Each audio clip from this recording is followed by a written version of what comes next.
This is Smart Women, Smart Power, a podcast that features conversations with some of the world's most powerful women.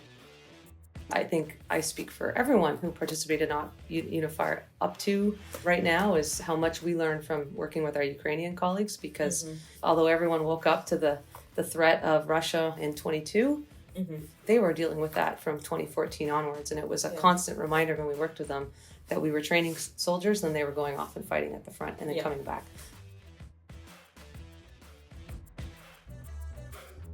We feature thought leaders at all career levels, where we explore, among other things, the many contributions that women make to the fields of international business, national security, foreign policy, and international development. Does having women in positions of power influence the outcomes of decisions in these fields? Why or why not? Join me, Dr. Kathleen McInnis, Director of the Smart Women, Smart Power Initiative at the Center for Strategic and International Studies, for these incredible conversations. Today we come to you from the Halifax International Security Forum, where I'm joined by Colonel Sarah Heer, who is the Special Advisor to the Commander of the Canadian Army and is also a Peace with Women Fellow here at the Forum. You've been traveling across North America over the past couple of weeks. You must be exhausted, but the grand finale's here in the Forum, so congratulations, you made it, and welcome to the podcast. Thank you very much for having me. It's a pleasure to speak with you this afternoon. So I would love to get your insights on why did you join the military? What called you to service in this way? Right. Well, I joined the Canadian Armed Forces in 1997, so right out of high school. And I enrolled through what we call our regular officer training plan, which means I went to the Royal Military College and then followed through with my artillery training after that. The reasons why I joined was I was a competitive swimmer all through my childhood. So from the ages of 6 to probably 22, I swam competitively. Wow. And coming out of high school, I kind of wanted to do something physically and also mentally challenging that I got from competitive sports. And I was fortunate that an alumni swimmer had come back to our club athletic banquet, and she had been at the Royal Military College. And that was the first exposure I had to this option of going away, having free university, and having a challenging career. So she's the reason why I joined, because I saw someone I knew, and free education was definitely a bonus. It allowed me to go to university outside of my hometown. Yeah. And it really gave me an incredibly rewarding, challenging career that's allowed me to travel the world and represent my country and serve something bigger than myself. It's so funny how it's the personal interconnections, right? It's for all of the recruitment posters and ads that we do, it's often just that actual connection with another human in the services that seems to play. Absolutely, I think so. Yeah. So the topic that you brought today to discuss was your role in commanding Operation Unifier in September 2020? That's right. I commanded Rotation 10 of Operation Unifier, which is Canada's training mission in Ukraine. So I was the task force commander from October 2020 to March 2021. So just to put this in a bit of context, Operation Unifier has been going on since 2015. It's a 6-month rotational deployment where roughly 200 Canadian Armed Forces members would go to Ukraine, and it's a security forces capacity building mission. Yeah. Put in another way, it's a training mission. Sure. So we were involved in working with the Armed Forces of Ukraine and the National Guard Ukraine and training them in basic leadership training. We're also in their officers' academies, teaching them troop leading procedures, MD-MP, your version of operational planning in the U.S. We also did marksmanship training, artillery training, engineer training, and combat first aid. Some additional context, when I came in there in 2020, the mission was about 5 years old. Yeah.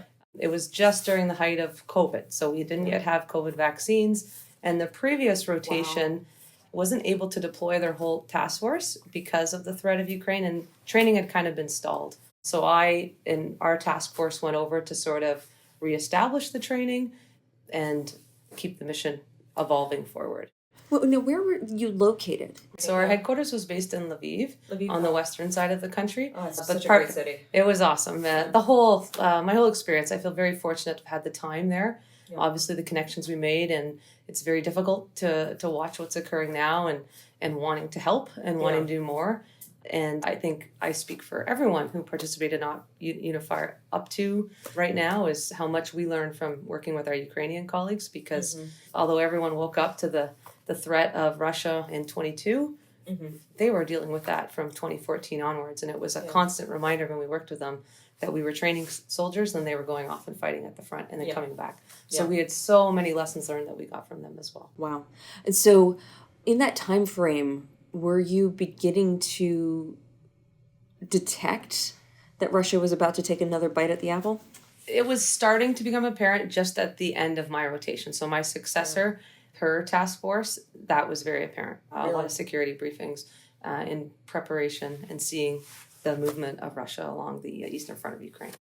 And what were some of the lessons that you learned from that experience? I mean, training the Ukrainians? Well, I think definitely we saw the will of the Ukrainian soldiers. That was very apparent to us. They didn't always have the same level of training that we had or the same level of equipment, but their patriotism, their desire to fight for their survival and their country was apparent right off the bat. Yeah. We also learned quite a bit from them about Russian tactics with explosive devices. They were able to teach us quite a bit about Russian tactics at the lowest level because we were dealing more with like company level and below. Yeah. So very tactical sort of mindset pieces. That's fascinating. And so how many Ukrainian soldiers would your rotation? So it's a bit difficult to put a number to it because although our task force was only made up of roughly 200 Canadian Armed Forces members, we sort of divided ourselves into 12 different outstations. So task force was spread all the way across the country in small teams where we'd have either captains or sergeants sort of leading some of the different training that was going on across the country. I think the total number of Ukrainian soldiers that the Canadian Armed Forces has trained is over 35,000, but that's all the rotations put together. And I should say that the Op Unifier has recommenced. It's just taking place in a third country now, in Poland and in the UK. But our aim is to eventually, hopefully, evolve the mission back to being able to establish that training. So Ukrainian forces are taken out of Ukraine, given some time, which actually, frankly, is probably not a bad reset, given the brutality of the war on the... Yeah, unfortunately, I'm not that involved in the mission now because we're part of the first generation. But you got some other things to do. But it is great to see it reestablished, and I am sure the lessons that our Canadian Armed Forces soldiers are learning from training the Ukrainians are even more now than they were in the early days. Yeah. Any insights or any lessons learned for how we as NATO allies do these training missions? I mean, this is such a core component of how we do business now. Well, I definitely don't think I'm an expert in that area, but I can speak from my experience in Ukraine. There was Americans doing a training assistance mission there, as well as UK and Lithuania. And although we didn't have a formal umbrella, like we weren't all operating under a formal multilateral or multinational relationship, we informally formed it. Because we needed to find synergies in training. We didn't want to be offering redundant training. And more specifically, we all wanted to help Ukraine. So we wanted to be able to sit down with them and not cause the senior leaders of Ukraine military to have the same meetings with 5 different countries. So we informally put together a multinational coordination center where we all sort of contributed and worked together to make sure. So I think that is a key component of any training mission, is knowing who's in your environment, knowing what capabilities and effects that they can bring to a battle space.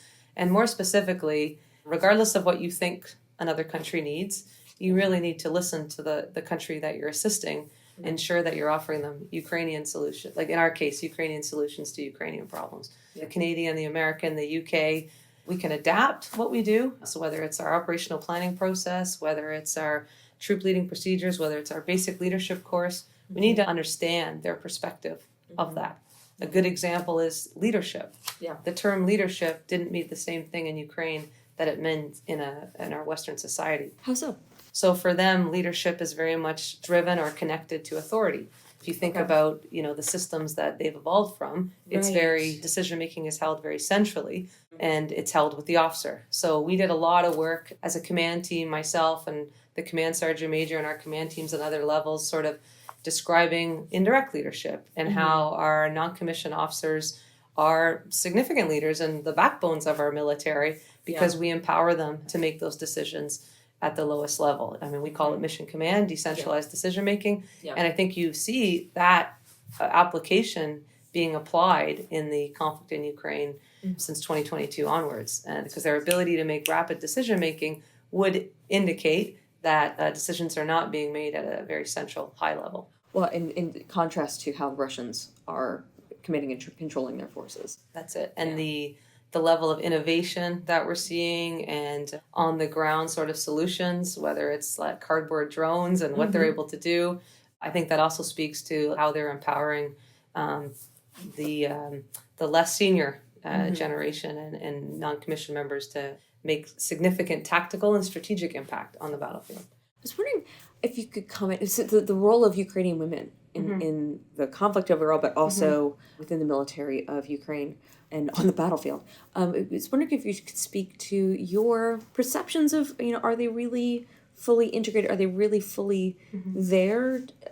Does that make sense? It's difficult for me to comment right now because I can only speak to my experience in 2020. But from my experience, women are integrated in their military. I think their whole society is integrated now. So I think it's a fair assumption to see that they're fully integrated as well. My concern is more where they're integrated, making sure that female Ukrainian soldiers are getting access to the international training that's taking place, making sure, because if they're access to that international training, they're then able to join the more formalized regular force units. They may then have more access to protective equipment as well. I think key will be sort of to watch the space following once Ukraine wins the war, to watch how women veterans benefits, medical benefits, recognition for their service, just to ensure that's all the same. But I have been fortunate to have met some incredibly courageous women and men, Ukrainian soldiers, and we try to stay in contact with them and do whatever we can to assist them with their fight. So to wrap up our conversation, do you feel your gender as a woman has had an impact on your leadership and your decision making? And if so, yes. If not, why not? And truly, wherever you answers always vary. Well, I think if I'm looking at it from my role as the task force commander in Ukraine, it's a tricky question to answer because I was the first woman to command Op Unifier, and it therefore I garnered a bit more attention because I was the first woman to command it. And I was very uncomfortable with that attention at the beginning of the mission. Because I wanted the focus to be on the work we were going to do. And I wanted to be able to reestablish that working relationship with the Ukrainian Armed Forces that had sort of been a bit stalled because of COVID and the tactical pause it had taken. And I had an amazing team, but I had an amazing deputy commanding officer or commander. And he said to me, ma'am, you need to use this because this means our partners, as well as Ukrainian and other Canadian, the country, is going to be curious. So use that curiosity to sell what we're doing on Op Unifier and what we can offer our Ukrainians. And that was such great advice. And I really appreciated that perspective from him because it allowed me to see this as an opportunity that then I could then use my platform to highlight the work that we wanted to do and wanted to share with our Ukrainian partners, but also to highlight the incredible things our Ukrainian Armed Forces members were doing. So I think in a way it was an aspect of my makeup that I used and made an opportunity out of it.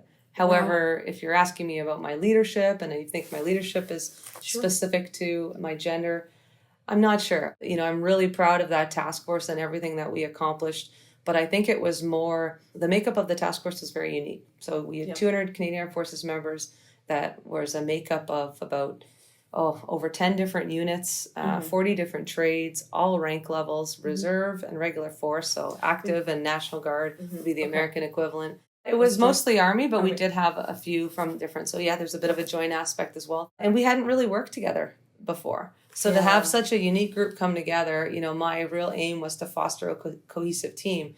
And the way to do that was I had to build the trust. And to build the trust, I needed to work collaboratively. I needed to be able to express my intent clearly, articulately, give a plan, but then trust them to execute. So it was really an opportunity to exercise mission command fully because I had teams spread out across the whole country. So I couldn't have daily touch points with seeing them face to face. So I think this task force success was more a result of how we formed a cohesive team than it was specifically in terms of my leadership techniques because I was a woman. I think it was more the collaboration, the fostering trust, and empowering the technical experts to do what they do best, which is lead and make a difference. So, Well, thank you so much for joining us today. It was a pleasure to talk to you. Thank you.